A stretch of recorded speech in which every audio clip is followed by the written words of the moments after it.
అనుకున్నట్టుగానే జరిగిపోతుంది. బీసీలకు 42% రిజర్వేషన్ కోసం అసెంబ్లీలో ఆమోదించిన బిల్లు రాజ్భవన్కు వెళ్ళింది. అక్కడ పెండింగ్లో ఉండగానే అధికారులు లోకల్ రిజర్వేషన్లను ఖరారు చేసేశారు.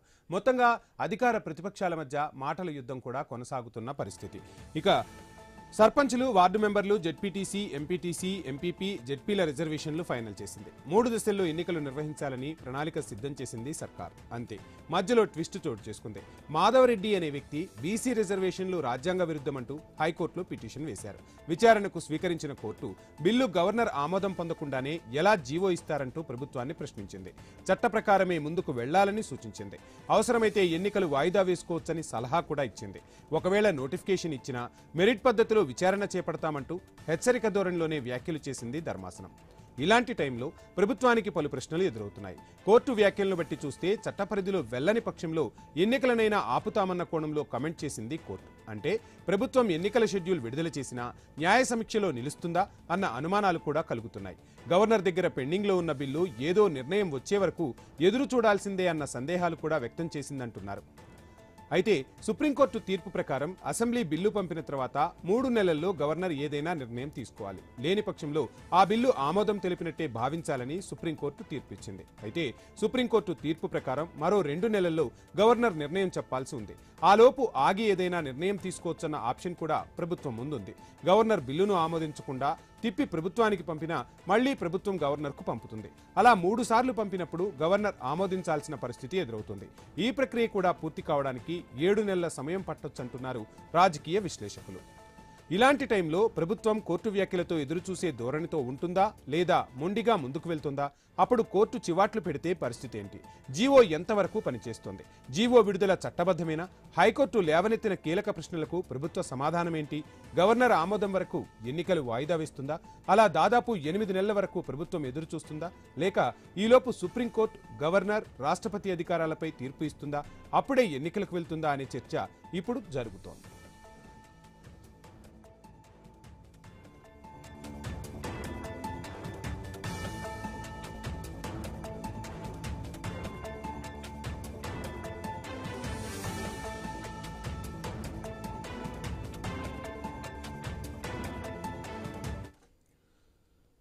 ఇక రాష్ట్రంలో 12,760 గ్రామ పంచాయతీలు, 1,12,534 వార్డులు, 5,763 ఎంపీటీసీలు, 565 జెడ్పీటీసీలకు ప్రత్యక్షంగా 565 మండల ప్రజాపరిషత్ అధ్యక్షులు, 31 జెడ్పీ చైర్పర్సన్ స్థానాలకు పరోక్షంగా ఎన్నికలు జరుగుతాయి.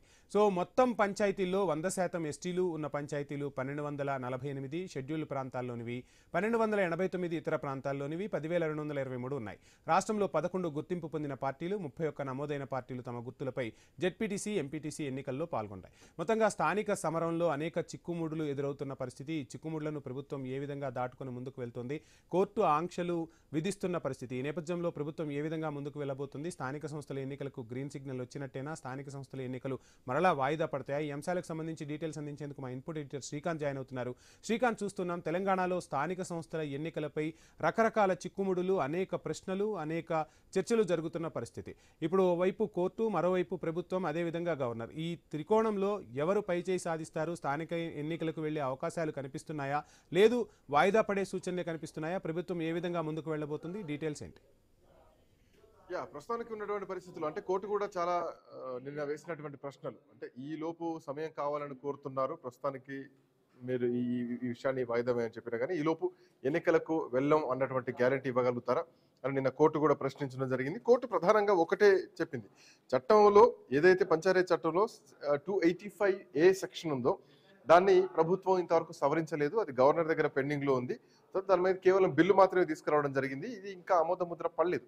సో పడని పక్షంలో గవర్నర్ దగ్గర పెండింగ్లోనే ఉంది. ఇప్పటికీ బిల్ ఏదైతే ఉందో 42% అది ఇంకా పెండింగ్లోనే ఉంది. సుప్రీంకోర్టు గతంలో ఇచ్చినటువంటి తీర్పు ప్రకారం ఒకవేళ 3 నెలల వరకు కూడా గవర్నర్లు రియాక్ట్ అవ్వకపోతే అది ఆటోమేటిక్గా చట్టంగా మారుతుంది. అంటే ఇప్పుడు కేవలం 4 రోజులే అయింది. ఇంత తొందరపడాల్సినటువంటి అవసరం ఏమొచ్చింది అని సో నిన్న హైకోర్టు ప్రభుత్వాన్ని మందలించడం జరిగింది. ఇప్పుడు ఆల్రెడీ ఆమోదం పొందినటువంటి బీసీ రిజర్వేషన్ బిల్లు గవర్నర్ దగ్గర పెండింగ్లో ఉంది.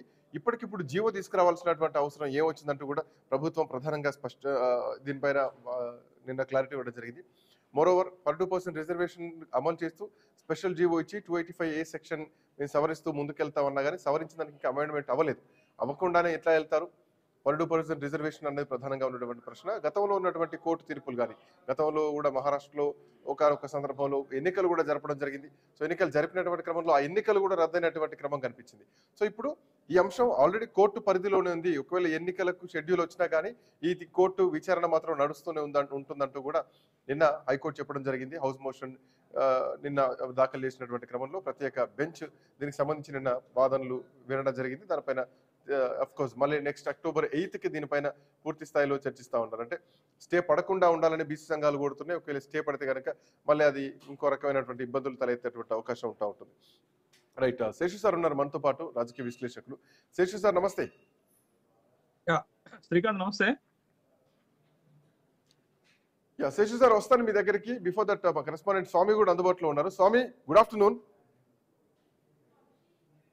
నిన్న కోర్టు వ్యాఖ్యల తర్వాత ప్రభుత్వం నుంచి వస్తున్నటువంటి రియాక్షన్స్ ఏంటి? నిన్న ప్రభుత్వంతో కూడా మాట్లాడతానని అడ్వకేట్ జనరల్ వెళ్ళడం జరిగింది. అఫ్ కోర్స్ ఆ ప్రత్యక్ష ప్రసారం కూడా చూసాం. బట్ ప్రభుత్వం రెస్పాండ్ సరిగా అవ్వలేదు, అందుబాటు కాలేకపోతున్నారంటూ కూడా చెప్పినటువంటి క్రమంలో కోర్టు ఒక డేట్ కూడా 8కి వరకు దీన్ని మళ్ళీ విచారణ చేస్తామంటూ కూడా వాయిదా వేసినటువంటి క్రమం. సో ప్రభుత్వం నుంచి ఉన్నటువంటి రియాక్షన్స్ ఏంటి? ఇంటర్నల్ గా ఎట్లాంటి రియాక్షన్స్ వస్తున్నాయి నిన్న కోర్టు వాదనల తర్వాత స్వామి? అంటే ఒకవైపు ప్రభుత్వం ఇదే అంశం పైన ముందుకు వెళ్లాలని భావించి అడ్వకేట్ జనరల్ సుదర్శన్ రెడ్డి ప్రభుత్వం తరఫున బలమైన వాదనలు ప్లీజ్ మాట్లాడండి స్వామి. ప్రభుత్వం తరఫున వాదనలు వినిపించిన అడ్వకేట్ జనరల్ బలమైన వాదనలు వినిపించలేదని చెప్పేసి భావిస్తూ ఉన్నారు. ఒకవైపు బయట కూడా చర్చ కొనసాగుతుంది. ప్రభుత్వం ఇంత ప్రిపేర్డ్ గా లేకుండా ఎలా వెళ్తుంది అనేది కూడా ఒక చర్చ చేస్తుంది. ఒకవైపు గవర్నర్ వద్ద ఒకవైపు బిల్లులు పెండింగ్ లో ఉండగానే ఒకవైపు ఇటు రాష్ట్ర ప్రభుత్వం ప్రత్యేక జీవో నెంబర్ 9 ఇచ్చేసి ఎలక్షన్ వెళ్ళడం అనేది కూడా కొంత ఇది ఒక రిస్క్ తో కూడుకున్నటువంటి వ్యవహారం. ప్రభుత్వం రాజకీయంగా కొంత ప్రజల్లో విశ్వాసం కల్పించడం కోసం ప్రయత్నం చేయాలి. దసరా ముందు ఎలక్షన్ సంబంధించిన విషయంలో అడావుడు చేసి కొంత జనాలు వెళ్ళాలని చెప్పేసి భావించింది. అందుకు అనుగుణంగానే రిజర్వేషన్ ప్రకటించారు. మహిళా రిజర్వేషన్ సంబంధించి నిన్న డ్రాల్ తీసి అనేక చోట్ల అడావుడు చేశారు. చాలా మంది లోకల్ బాడీ ఎలక్షన్స్ లో పోటీ చేయడం కోసం పెద్ద ఎత్తున కూడా కాచుకొని కూర్చున్నటువంటి నాయకత్వం అంతా కూడా ఒక్కసారిగా ఈ కోర్టు మళ్ళీ కేసులు అనేసరికి కొంత డీలా పడుతూ ఉన్నారు. ఒకవైపు ఇది కొనసాగుతుండగానే మరోవైపు దీనికి సంబంధించి ఈ ప్రక్రియ ఇదే కొనసాగితే గవర్నర్ వద్ద ఉన్న అంశాన్ని పదే పదే కోర్టులో ఉన్నటువంటి ఇద్దరు జడ్జిలు విజయసేన్ రెడ్డి, ఒకవైపు అభినందన్ కుమార్ చావాలి, ఇద్దరు కూడా దాన్ని క్వశ్చన్ చేశారు. ప్రభుత్వం ఎందుకు ఇంత అలసత్వంగా వ్యవహరిస్తుంది? ఒకవైపు రిజర్వేషన్ అంశం సంబంధించి మీకు సోషల్ కాజ్ ఉన్నప్పటికీ కూడా అది మంచి కాజ్ అయినప్పటికీ కూడా ఒకవైపు రాజ్యాంగ పరిమితికి దాటి మీరు 50% సీలింగ్ ఏదైతే రిజర్వేషన్ కోటా ఉందో దాన్ని సీలింగ్ బ్రీచ్ కాకుండా చూసుకోవాలని చెప్పేసి పదే పదే క్వశ్చన్ చేసింది, పదే పదే అలర్ట్ కూడా చేసింది. మరోవైపు ఇటు బ్రిటిషర్ తరపు మాధవరెడ్డి తరఫున వాదనలు వినిపించినటువంటి మయూర్ రెడ్డి బలమైన వాదనలు వినిపించారు. గతంలో జరిగిన పరిణామాలు వివరించే ప్రయత్నం చేశారు. ఇందిరా సహాని కేసుతో సహా పలు కేసుల అంశాలను కూడా ప్రస్తావించారు. దాంతో పాటు ఇటు మహారాష్ట్ర కావచ్చు, కర్ణాటకలో కావచ్చు, ఇలాంటి పరిమితులు లేకుండా ఎలక్షన్స్ వెళ్తే ఆ తర్వాత వాటిని కొట్టివేసి ఎలక్షన్ లో గెలుపొందినటువంటి అభ్యర్థుల పదవులు మళ్ళీ కోల్పోయినటువంటి ఉదంతాలు మనం గమనించాం. అదే విషయం సంబంధించి ఇప్పుడు సోషల్ నెట్వర్క్ లో కూడా పెద్ద ఎత్తున కూడా ప్రచారం జరుగుతుంది. ప్రభుత్వం కనుక ఎలాంటి ముందు చర్యలు తీసుకోకుండా ఎలక్షన్స్ వెళ్తే ఇదే జీవోను మళ్ళీ ఛాలెంజ్ చేసి ఎలక్షన్ ఒకవైపు కంప్లీట్ అయిన తర్వాత కూడా వాటిని కొట్టేస్తే మేము పదవులు కోల్పోతాం కదా అని ఒక భావన మాత్రం చాలా మంది పార్టీ నాయకుల్లో వ్యక్తమవుతుంది. ప్రభుత్వం ఒక ప్రకటన స్పష్టమైన వెళ్తేనే మాకు న్యాయం జరుగుతుందని చెప్పేసి పొలిటికల్ సర్కిల్ చర్చ అయితే ఉంది. కానీ మరోవైపు రాష్ట్ర ప్రభుత్వం ఇప్పుడున్న పరిస్థితుల్లో దీన్ని మమ అనిపించుకోవాలని వెళ్తే మాత్రం కష్టం. ఖచ్చితంగా దీనికి అనేక అడ్డంకులు బ్రేకులు పడక తప్పదన్నటువంటి పరిస్థితి కనబడుతుంది. మీరు నోటిఫికేషన్ ఎలక్షన్ కమిషన్ నోటిఫికేషన్ ఇచ్చిన వైపు వెళ్ళినా కూడా మళ్ళీ మేము ఈ పిటిషన్ తరపు నుంచి ప్రేయర్స్ మళ్ళీ మేము వింటాము, ఖచ్చితంగా దీని మీద సమీక్ష చేస్తామని చెప్పేసి కోర్టు స్పష్టంగానే నిన్న మాట్లాడడం జరిగింది. ఇదే అంశం సంబంధించి ఇద్దరు జడ్జిలు ధర్మాసనం అయితే పదే పదే అంశాలు గుర్తు చేసిందో వివిధ సంస్థల నుంచి వివిధ వ్యక్తులు సంబంధించిన వ్యక్తులు వారి అడ్వకేట్లు వాదనలు వినిపించినప్పటికీ కూడా చివరికి కోర్టు రాష్ట్ర ప్రభుత్వాన్ని అదేవిధంగా ఇటు ఎలక్షన్ కమిషన్ సన్నద్ధతను ప్రశ్నించింది. మరోవైపు గవర్నర్ కార్యాలయం నుంచి వచ్చినటువంటి వాళ్ళ కౌన్సిల్ కూడా మా గవర్నర్ వద్ద ఈ బిల్లులు పెండింగ్ లో ఉన్నాయి, త్వరలో నిర్ణయం తీసుకుంటారని చెప్పేసి కూడా తెలిసింది. ఒకవైపు గవర్నర్ ఇప్పుడు వీటిని మళ్ళీ రిజెక్ట్ చేసి మళ్ళీ వెళ్ళినా కూడా మరొక 6-7 నెలలకు సంబంధించిన సమయం పడుతుంది. రెండోసారి పంపితే ఖచ్చితంగా గవర్నర్ కార్యాలయం ఏదో ఒకటి తేల్చాల్సి ఉంటుంది. దీంతో పాటు రాష్ట్రపతి వద్ద ఉన్నటువంటి పెండింగ్ లో బిల్లుల సంగతి అది ఇంకా అలాగే కొనసాగుతుంది. సుప్రీంకోర్టు సాగుగా చూపించి దాన్ని అదేవిధంగా ప్రయత్నం కొనసాగిస్తూ ఉన్నారు. మొత్తానికైతే రేవంత్ రెడ్డి సర్కారు, కాంగ్రెస్ సర్కారు జాతీయ స్థాయి నాయకత్వం తెలంగాణలో ఒక ప్రయోగశాలను చేసి వాడుతుంది. ఒకవైపు దేశవ్యాప్తంగా సోషల్ జస్టిస్ కోసం ప్రయత్నం చేస్తున్నాము. ఎవరికి ఎంత వారికి అంత వాటా అనేది రాహుల్ గాంధీ పదే పదే ప్రస్తావిస్తున్నారు. ఏఐసిసి కార్యాలయం దీన్ని నేరుగా మానిటర్ చేస్తుంది. రాష్ట్రంలో ఉన్నటువంటి ప్రభుత్వ పెద్దలకు సో నిన్న కోర్టు వ్యాఖ్యల తర్వాత ఎన్నికల నోటిఫికేషన్ జారీ చేసేటువంటి పరిస్థితులు ఉన్నాయా? ఎందుకంటే ఇక్కడ కోర్టు ఇంకొక వ్యాఖ్య చేయడం జరిగింది. ఒకవేళ ఎన్నికల నోటిఫికేషన్ వచ్చినా కానీ ఈ పిటిషన్లు పరిగణలోనే ఉంటాయి, వీటి పరిశీలనలోనే ఉంటాయి, విచారణ అర్హత ఉంటుందంటూ కూడా స్పష్టం చేసింది. అవును శ్రీకాంత్, ఖచ్చితంగా ఇదే అంశాన్ని కూడా కోర్టు పదే పదే ప్రస్తావించింది. మీరు ఒకవేళ ఎలక్షన్ కమిషన్ పూర్తి స్థాయి సన్నద్ధతో ఇప్పటికే అధికారులకు ట్రైనింగ్ ఇచ్చాము, ఎలక్షన్ పోలింగ్ సరంజామా అంతా కూడా మేము సామాన్ అంతా కూడా సిద్ధం చేసి పెట్టుకున్నాము, ప్రభుత్వం నుంచి కన్సర్న్ వచ్చిన మరుక్షణమే మేము నోటిఫికేషన్ ఇస్తామని చెప్పేసి ఎలక్షన్ కమిషన్ తరఫున వాదించినటువంటి కౌన్సిల్ హైకోర్టు ధర్మాసనం ముందు స్పష్టంగా చెప్పారు. కానీ మీరు ఒకవేళ నోటిఫికేషన్ ఇచ్చి ఎలక్షన్స్ పోయినా కూడా తదుపరి మా ఈ ప్లేయర్స్ ఏదైతే ఉన్నాయో, పిటిషన్ ఉన్నాయో వాటికి అనుగుణంగా సమీక్ష చేస్తామని చెప్పేసి కూడా కోర్టు ముందుగానే హెచ్చరించింది. ఖచ్చితంగా మీరు ఏదైనా సరే దీనికి సంబంధించినటువంటి విషయంలో ఖచ్చితంగా కోర్టు పరిమితి లోపడే మీరు ముందుకెళ్లాలని చెప్పిందంటేనే ఖచ్చితంగా రానున్న రోజుల్లో కూడా ఎలక్షన్ నోటిఫికేషన్ ఇచ్చినా కూడా వాటికి థ్రెట్ గా పోలేదని చెప్పేసి మనం స్పష్టంగా చెప్పుకోవచ్చు. మీరు సోషల్ కాదుగా విద్యా ఉద్యోగాలు ఏవైతే ఎస్సీ ఎస్టీ బీసీలకు ఇస్తున్నారో, ఎస్సీ ఎస్టీలకు అయితే హారిజాంటల్ గా కాకుండా రిజర్వేషన్ కొనసాగిస్తున్నారు. ఈడబ్ల్యూఎస్ కావచ్చు, మహిళా రిజర్వేషన్ కావచ్చు, వీటిని వర్టికల్ గా కొనసాగిస్తున్నారు. వీటికి సంబంధించిన విషయంలో మేము రాజ్యాంగ పరిమితికి లోపలి ఉండాలని చెప్పేసి కోర్టు పదే పదే గుర్తు చేసింది. శ్రీకాంత్, థ్యాంక్ యూ స్వామి, thanks for joining. Seshu sir, good afternoon. Vertical రిజర్వేషన్లు 50% మించొద్దు అన్నది చాలా సందర్భాల్లో మనం విన్నాం. సుప్రీంకోర్టు తీర్పులు కూడా అవే చెప్తున్నాయి. కృష్ణమూర్తి కేసు కానీ, వికాస్ కిషన్ రావు కేసు కానీ, కిషన్ రావు గవాలి కేసులో సుప్రీంకోర్టు ఇదే విషయాన్ని స్పష్టం చేయడం జరిగింది. అయితే ఇందులో నిన్న హైకోర్టు చెప్పిన దాని ప్రకారం ఒకవేళ మీరు ఎన్నికలకు వెళ్ళినా కానీ, ఎన్నికల షెడ్యూల్ రిలీజ్ చేసినా కానీ ఖచ్చితంగా ఇది పిటిషన్ అర్హత ఉంటుంది, ఇవి విచారణ అర్హత ఉన్నటువంటి పిటిషన్లు అంటూ కూడా స్పష్టంగా చెప్పింది. అండ్ గతంలో నిన్న జరిగినటువంటి క్రమం కూడా మీరు ఎన్నికలకు వెళ్ళమని గ్యారంటీ ఇవ్వండి అని పదే పదే ప్రభుత్వాన్ని ఇదే ప్రశ్నించింది కోర్టు.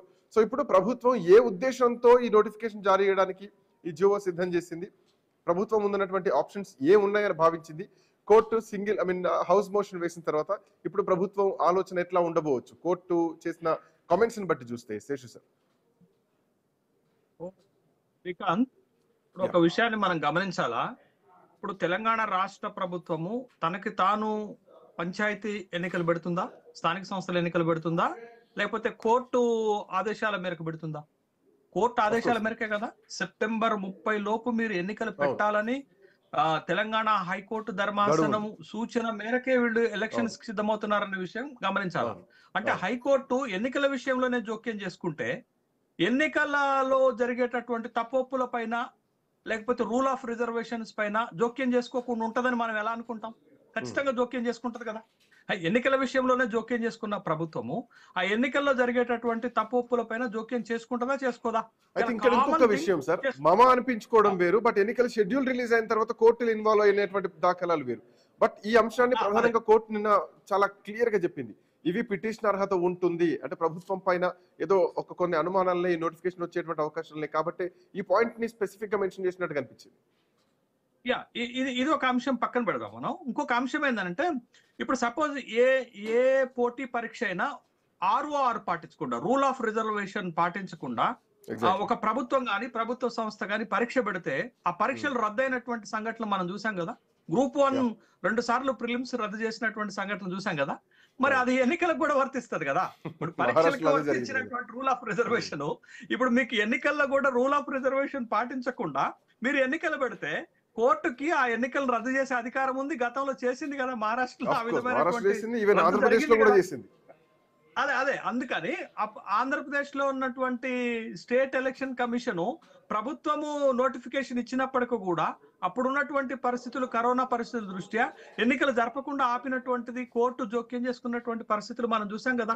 అంటే ఈ స్థానిక సంస్థల ఎన్నికల్లో కోర్టులు జోక్యం చేసుకోవటం సర్వసాధారణమైనటువంటి విషయాన్ని మనం గమనించాలా. అయితే ఇక్కడ ప్రభుత్వము ఇప్పుడు నోటిఫికేషన్ కనుక ఇచ్చినప్పటికీ కూడా కోర్టు ఏం చెప్పింది, మీరు మా మాటను కాదని నోటిఫికేషన్ ఇచ్చినప్పటికీ కూడా కేసులో ఉన్నటువంటి మెరిట్స్ ఆధారంగా మేము విచారణ చేస్తామని అన్నారు. కేసులో మెరిట్స్ కనుక లేకపోతే అసలు న్యాయస్థానం దాన్ని పరిగణలోకే తీసుకోదు. ఎందుకు అనంటే ఈ నోటిఫికేషన్ రాకముందే, జీవో నెంబర్ 9 రాకముందే ఇదే పిటిషన్ దారుడు ముందే కోర్టుకు వెళ్తే కోర్టు ఏం చెప్పింది అంటే ప్రభుత్వం నిర్ణయం తీసుకొనివ్వండి, ప్రభుత్వ నిర్ణయంలో కనుక ఏమైనా లోపాలు ఉంటే మేము విచారణకు స్వీకరిస్తామని చెప్పారు. కాబట్టి ఇప్పుడు జీవో వచ్చిన తర్వాత ఆ జీవోలో ఉన్నది ఏంటి అని అంటే బీసీలకు 42% రిజర్వేషన్, ఎస్సీ ఎస్టీలకి 27% రిజర్వేషన్, అంటే మొత్తం రిజర్వేషన్ల పరిమితి 69% వచ్చింది. అంటే 50% దాటింది. కాబట్టి బట్ ఈ కేసులో ఈ మెరిట్ ఉంది. ఈ రూల్ ఆఫ్ రిజర్వేషన్ అనేటటువంటిది ఒకటి వైలేషన్ జరిగింది, చట్టం వైలేషన్ జరిగింది, సుప్రీంకోర్టు తీర్పు వైలేషన్ జరిగింది. కాబట్టి ఈ పిటిషన్ ని వెకేషన్స్ లో కూడా స్వీకరించింది కోర్టు. కాబట్టి ఈ విచారణ సందర్భంగా అడ్వకేట్ జనరల్ ప్రతిపాదించినటువంటి ప్రతిపాదనలకు వ్యతిరేకంగా రేపో మాపో తెలంగాణ రాష్ట్ర ప్రభుత్వం నోటిఫికేషన్ విడుదల చేసినప్పటికీ కూడా బట్ దాంట్లో ఉన్నటువంటి మెరిట్స్ ప్రకారంగా ఈ దీనిపైన విచారణ జరుగుతుంది అనేటటువంటి విషయం ఏం జరగబోతుంది అన్నది గత అనుభవాల్ని, గత జడ్జిమెంట్లను బట్టి మనకి ఇక్కడ కనిపిస్తోంది, మీ మాటల్లో గానీ మన చర్చలో గానీ. అయితే ఇక్కడ ఒక 2 విషయాలు గమనించాలి మనకి. ఒకటి 1994 ఈ చట్టం 243 ఆర్టికల్ డి అండ్ టి ప్రకారంగా మనకి స్థానిక సంస్థల్లో బీసీలకు రిజర్వేషన్లు వచ్చినాయి. బట్ ఆ చట్టంలో వైలేషన్ జరిగిందా లేదా అనేది విచారణ సందర్భంగా కోర్టు పరిశీలన చేస్తుంది. పాయింట్ 1. పాయింట్ నెంబర్ 2, 2010లో Supreme Court K Krishnamurthy versus Union of India కేసులో వాళ్లే ఒక తీర్పు ఇచ్చున్నారు. ఆ తీర్పు వైలేషన్ జరిగిందా, ఆ నిబంధనలు వైలేషన్ జరిగాయా లేదా అనేది విచారణ సందర్భంగా వస్తుంది. ఖచ్చితంగా ఇప్పుడు ఈ జీవోలో ఈ 2 వైలేషన్ జరిగాయి. ఒకటి చట్టంలో ఉన్న నిబంధన వైలేషన్ జరిగింది, రెండోది 2010లో సుప్రీంకోర్టు ఇచ్చినటువంటి తీర్పులో జరిగింది. రిజర్వేషన్లు ఎప్పుడైనా చట్ట పరిధిలో ఉండాలి, కోర్టు తీర్పులకు లోబడి ఉండాలి. బట్ ఈ జీవోలో అవి 2 లేవు. కాబట్టి ఖచ్చితంగా ఇది విచారణ అర్హతకు స్వీకరించబడినటువంటి పిటిషన్ గా చూడాలి. బట్ ఇక్కడ వాదించింది ఏంటంటే సార్, ఒకవేళ ప్రభుత్వం ముందుకెళ్తుందా ఏంటి, ఇక్కడ వాదనలు ఏం జరుగుతున్నాయంటే చట్టం అంటే సవరణ చట్టం తీసుకొచ్చేటువంటి అధికారం ప్రభుత్వానికి ఉంది, అడ్వకేట్ జనరల్ చెప్తున్నారు, దీన్ని ఎవరు ప్రశ్నించేటువంటి పరిస్థితి లేదు అన్నది ఒక మాట. ఇది శాసనసభనే ఏకగ్రీవంగా దీన్ని ఆమోదించింది కాబట్టి ఎట్లాంటి ఇబ్బందులు లేవు. గవర్నర్ ఆమోదించినా ఆమోదించకపోయినా, ఈ పాయింట్ ఒకటి మనం అండర్లైన్ చేస్తున్నాం, ఆమోదించినా ఆమోదించకపోయినా గానీ ఖచ్చితంగా దీనిపైన ముందుకెళ్లడానికే ప్రభుత్వం కట్టుబడి ఉంది అని చెప్పేసి అన్నారు. ఆమోదించకపోయినా ముందుకెట్లు వెళ్తారు, సవరణ చేయకుండా ముందుకెట్లు వెళ్తారు. సుప్రీంకోర్టు తీర్పాడు ఉంది, 3 నెలలు పెండింగ్ లో ఉంటే చట్టం ఆటోమేటిక్ గా అయినట్టు అని చెప్పేసి ఇక్కడ 4 రోజులైంది. సో ఏ కాన్ఫిడెన్స్ అది కూడా కాదు శ్రీకాంత్ ఇక్కడ ఇంకొక వ్యాలిడ్ పాయింట్ ఉంది. ఇప్పుడు ప్రభుత్వం ఆర్గ్యుమెంట్ చేస్తున్నది ఒకటి ఏంటంటే 285 క్లాజ్ ఏ తెలంగాణ పంచాయతీరాజ్ చట్టంలో ఉన్నటువంటి క్లాజ్ ని శాసనసభ ఏకగ్రీవంగా తొలగించింది అని అన్నారు. బట్ ఆ తొలగించినటువంటి ఆ బిల్లు, ఆ సవరణ ఎవరు ఆమోదించాలా? గవర్నర్ ఆమోదించాలి. గవర్నర్ ఆమోదించిన తర్వాతనే కదా మీరు జీవో ఇవ్వాలన్నా, నోటిఫికేషన్ ఇవ్వాలన్నా, ఎలక్షన్ చేయాలనేది. అయితే గవర్నర్ దగ్గర పెండింగ్ ఉంది. మీరు పెండింగ్ ఉన్నటువంటి అంశాన్ని పదే ఏమంటున్నారనంటే సుప్రీంకోర్టు ఇటీవల తమిళనాడు ప్రభుత్వము, వెస్ట్ బెంగాల్ ప్రభుత్వం వేసినటువంటి తీర్పుల కేసుల విషయంలో ఒక తీర్పు ఇచ్చింది. గవర్నరు 3 నెలల లోపు పంపినటువంటి ప్రపోజల్స్ ని డిస్పోజ్ చేయకపోతే అది ఆటోమేటిక్ గా చట్టంగా మారుతుంది, బిల్లు ఫోర్స్ లోకి వస్తుంది అని మీరు అంటున్నారు. అయితే అది సాధారణ బిల్లుల విషయంలో మాత్రమే వర్తిస్తుంది. కానీ చట్టానికి వ్యతిరేకంగాను లేకపోతే కోర్టు తీర్పులకు వ్యతిరేకంగా ఉన్నటువంటి బిల్లుల విషయంలో కోర్టులు మళ్ళా జోక్యం చేసుకుంటాయనే విషయాన్ని గమనించాలి. రెండోది, ఇంకా ఇప్పుడు ఈ సుప్రీంకోర్టు ఇచ్చినటువంటి తీర్పు పైన మళ్ళా విచారణ జరుగుతుంది. రాష్ట్రపతి అభ్యంతరాల మేరకు రాష్ట్రపతికి కూడా ఇదే 3 నెలల గడువు విధించారు, గవర్నర్లకు కూడా ఇదే 3 నెలల గడువు విధిస్తే రాష్ట్రపతి తన అభ్యంతరాలను సుప్రీంకోర్టుకి వ్యక్తం చేసినటువంటి నేపథ్యంలో ఈ కేసు పై కూడా సుప్రీంకోర్టులో విచారణ జరుగుతుంది. అంటే 3 నెలల లోపే గ్యారంటీగా నిర్ణయం తీసుకోవాలి. అంటే కొన్ని సాధారణ బిల్లులు, వివాదాలు లేనటువంటి బిల్లుల విషయంలో మాత్రమే నిర్ణయం తీసుకోవాలి. అందుకే నేను ఇంకొక విషయం చెప్తున్నాను. మొన్న జరిగినటువంటి శాసనసభ సమావేశాల్లో, అంటే వర్షాకాల శాసనసభ సమావేశాల్లో ప్రభుత్వము 4 బిల్లులు పంపింది గవర్నర్ గారికి. వివాదాలు లేనటువంటి 2 బిల్లులను ఆమోదించారు కదా. వివాదం ఉన్నటువంటి దగ్గర మీరు లీగల్ అడ్వైస్ కోసమో వెయిటింగ్ చేయటం కోసమో గవర్నర్ ఆపి ఉంటారు. బట్ గవర్నర్ 3 నెలల్లో నిర్ణయం తీసుకోకుండా దాన్ని తిప్పి పంపొచ్చు. ఏంటది? ఇది దీంట్లో మెరిట్స్ వయలేషన్స్ ఉన్నాయి, దీంట్లో చట్టం వయలేషన్ ఉంది, దీంట్లో సుప్రీంకోర్టు తీర్పుల వయలేషన్ ఉంది, కాబట్టి నేను ఈ బిల్లును ఆమోదించట్లేదు అని వెనక్కి పంపితే మళ్ళా ప్రభుత్వం ఏం చేస్తుంది? మళ్ళా శాసనసభలో దాన్ని ఆమోదన చేసి లేకపోతే క్యాబినెట్ లో ఆమోదించి గవర్నర్ కు పంపితే మళ్ళా గవర్నర్ దగ్గరే ఉంటుంది కదా. మీకు ఒక కేసు విషయం చెప్తాను. 2 ఎమ్మెల్సీలు, ఏ ఎమ్మెల్సీలు? గవర్నర్ కోటాలో ఉన్నటువంటి ఎమ్మెల్సీల విషయంలో నాటి ప్రభుత్వం 2 పంపితే అప్పటి గవర్నర్ తిప్పి పంపింది. మళ్ళా గవర్నర్ ఆమోదిస్తే మళ్ళా కోర్టు ఏం చెప్పింది శ్రీకాంత్ ఇటీవల? వాళ్ళిద్దరి ఎమ్మెల్సీలను క్యాన్సిల్ చేసింది కదా. అంటే ఇది ప్రతి సందర్భంలోనూ అక్కడ వాయులేషన్స్ గనక జరిగితే, నిబంధనల వాయులేషన్స్, చట్టం వాయులేషన్, తర్వాత కోర్టు తీర్పుల వాయులేషన్ జరిగితే ఈ పరిస్థితి వస్తుంది. అంటే గవర్నర్ కోటాలో ఉన్నటువంటి 2 ఎమ్మెల్సీలు ఇప్పటికీ ఖాళీగా ఉన్నాయి. ఖాళీగా లేవా? గవర్నర్ ఆమోదించినప్పుడు కూడా కోర్టులు జోక్యం చేసుకొని, సుప్రీంకోర్టు జోక్యం చేసుకొని క్యాన్సిల్ చేశారు కదా. కోదండరామ్ది, జహీర్ అలీ ఖాన్ది, ఇద్దరు అమీర్ అలీ ఖాన్ దాని ఇద్దరిది క్యాన్సిల్ చేశారు కదా.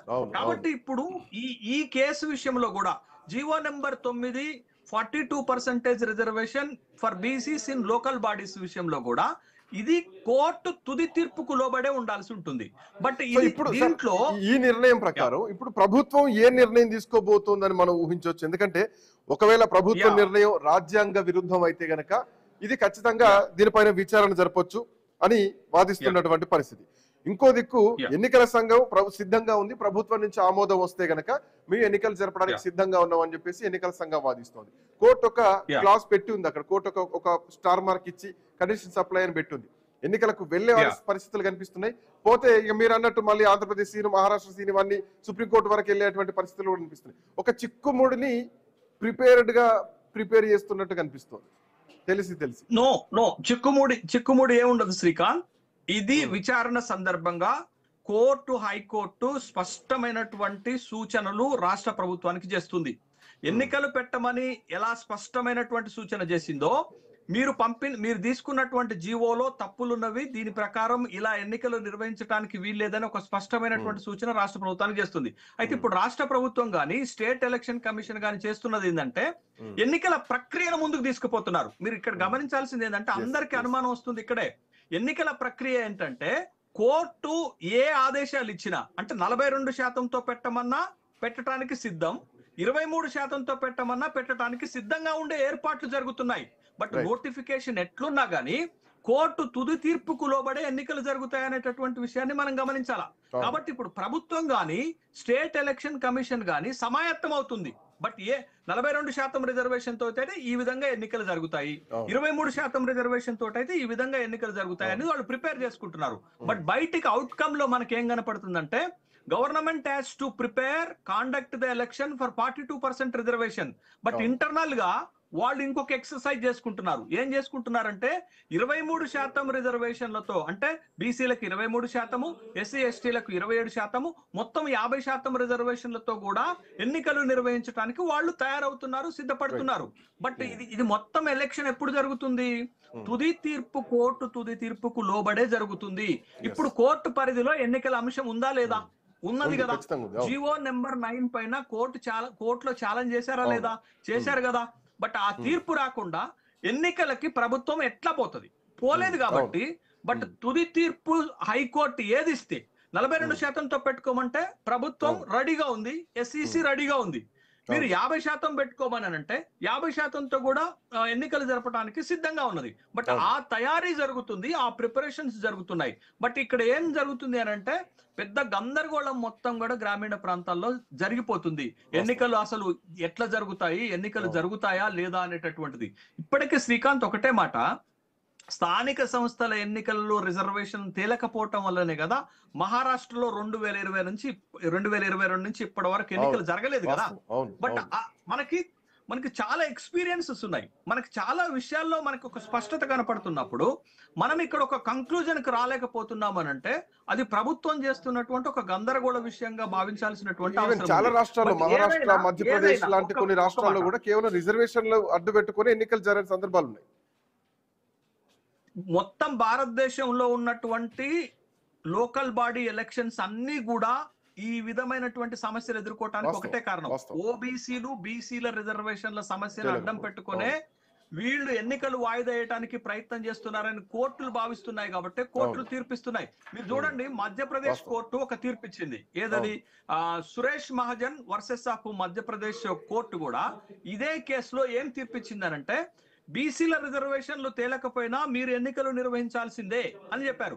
రేపు తెలంగాణ హైకోర్టు కూడా ఖచ్చితంగా అవును. ఇతర రాష్ట్రాల్లో వచ్చినటువంటి తీర్పులు, సుప్రీంకోర్టు రిజర్వేషన్లో ఇచ్చినటువంటి తీర్పులను పరిగణలోకి తీసుకొని వాటిని కోట్ చేసే తుది తీర్పిస్తుంది అనేటటువంటి విషయాన్ని మనం గమనించాలా. కాబట్టి కోర్టు ఏం తీర్పిస్తుంది? ఇప్పటికే ఎలక్షన్స్ లేట్ అయ్యాయి, ఇప్పటికే ఎలక్షన్స్ 20 నెలలుగా అవును, అవును. వెనకబడిపోయాయి, Almost 2 ఇప్పటికే కేంద్రం నుండి ఆర్థిక సంఘం నుంచి వచ్చే నిధులు ఆగిపోయాయి. కాబట్టి అవును. ఖచ్చితంగా కోర్టు ఎన్నికలు పెట్టమని చెప్తుంది. బట్ ఎట్లా పెట్టాలి అని అంటే, చట్టానికి లోబడి ఎట్లా పెట్టాలి అంటే, మేము గతంలో ఇచ్చినటువంటి తీర్పులకు లోబడి మీరు ఎన్నికలు నిర్వహించండి అని ఖచ్చితంగా చెప్తుంది. Right. ఆ తీర్పులు, ఆ చట్టం ఏమున్నదో మన అందరికీ తెలిసినటువంటి విషయమే. వాస్తవం, అవును, ఇప్పుడు అవును. ప్రభుత్వం ఎందుకు ఇంత ఉత్సాహం చూపిస్తుంది తెలుసా అండి? ఉమ్. పాయింట్ 1, కోర్టు 30 లోపు మీరు ఎలక్షన్ పెట్టాలని చెప్పటం ఒకటి. అవును. రెండోది, కేంద్రం నిధులు ఆగిపోయాయి ఒకటి. మూడోది, గ్రామీణ ప్రాంతాల్లో పాలన పడకేసింది, ఇప్పటికే పాలన లేదు, అవును, అంత ఇన్ఛార్జీల పాలనలో అవును. ఉంది. నాలుగోది, ఎన్నికలు పెట్టకపోతే ప్రభుత్వం మరింత వ్యతిరేకతను ఎదుర్కొనే అవకాశం భవిష్యత్తులో ఉంది. ఇప్పటికే ప్రభుత్వం పైన వ్యతిరేకత ప్రారంభమైంది కాబట్టి లేట్ అవుతున్న కొద్దిగా ప్రభుత్వం వ్యతిరేకత ఇంకా బలపడుతుంది కాబట్టి ఇబ్బంది Right. అవుతుంది. Right. తర్వాత గ్రామ ప్రాంతాలలో స్థానిక సంస్థల్లో లీడర్లు కూడా అసంతృప్తి వ్యక్తం చేస్తున్నారు. ఇంకా అవును. మమ్మల్ని ఎంతకాలం పదవులకి బయటగా పెడతారు, మాకు జెడ్పీటీసీ, ఎంపీటీసీ, ఎంపీపీలు, జెడ్పీ చైర్మన్లు, గ్రామ పంచాయతీ సర్పంచ్లు అవ్వకుండా ఆగుతుంది అనేటటువంటి ఒక Right. అసంతృప్తి వాళ్ళలో కూడా వస్తుంది. ఇవన్నీ ప్రభుత్వం పైన, అధికార పక్షం పైన ప్రభావం చూపెడతాయి కాబట్టి ప్రభుత్వము ఎన్నికలు పెట్టడానికి సిద్ధపడుతుంది. బట్ ఇక్కడ కోర్టు డైరెక్షన్ అడ్డం పెట్టుకొని రేపు ఎన్నికలకు వస్తుంది. కోర్టు 42% ఇస్తే 42%తో వస్తుంది, కోర్టు 23% ఇస్తే 23% తోటి ఎన్నికలకు వస్తుంది. అది వాళ్ళకు ఉన్నటువంటి ఒక అనివార్యమైనటువంటి పరిస్థితి. Right, thank you Seshitha, thanks for joining. So court ఏం తీర్పు ఇవ్వబోతోంది, 42కా 23కా? సో దాన్ని బట్టే రాష్ట్రంలో ఎన్నికలకి ముందుకెళ్లేటువంటి అవకాశం మాత్రం ఉంటుంది. సో రాష్ట్ర ప్రభుత్వం కొట్లాడుతున్నట్టు స్పెషల్ జీవో ఇచ్చి ఎన్నికలకు వెళ్తాం అనుకుంటే అట్లాంటి పరిస్థితి, అంటే సుప్రీంకోర్టు తీర్పులు కానీ, మహారాష్ట్ర తీర్పులు కానీ, ఎన్నికలు అయినాక రద్దయినటువంటి సందర్భాలు కూడా చాలా ఉన్నాయి. సో అట్లాంటి లీగల్ ఇష్యూస్ రాకుండా ప్రభుత్వం ఎట్లా ముందుకెళ్ళబోతోంది? సో హైకోర్టు ఇప్పటికే దీన్ని ప్రశ్నించడం జరిగింది. ఇప్పటికీ అంటే మీరు చేసినటువంటి సవరణ, ఆ బిల్లు ఇక గవర్నర్ దగ్గర పెండింగ్ లో ఉంది. ఆ పెండింగ్ లో ఉన్నటువంటి బిల్లు అట్లా ఉండగానే ఎట్లా ఎన్నికలకు వెళ్తారు, ఎట్లాంటి చట్టబద్ధత లేకుండా ఎట్లా వెళ్తారని హైకోర్టు ప్రశ్నించింది. సో సెలవుల తర్వాత 8వ తారీఖు రోజు దీనిపైన చర్చించడానికి, దీనిపైన మళ్ళీ విచారించడానికి హైకోర్టు తీర్పు అయితే చెప్పడం జరిగింది, నేను కామెంట్ చేయడం జరిగింది. సో ఏం జరగబోతుంది, ఎట్లాంటి తీర్పు రాబోతుంది అన్నది చూడాలి. That's all for now. Next updates continue అయితే కీప్ వాచింగ్.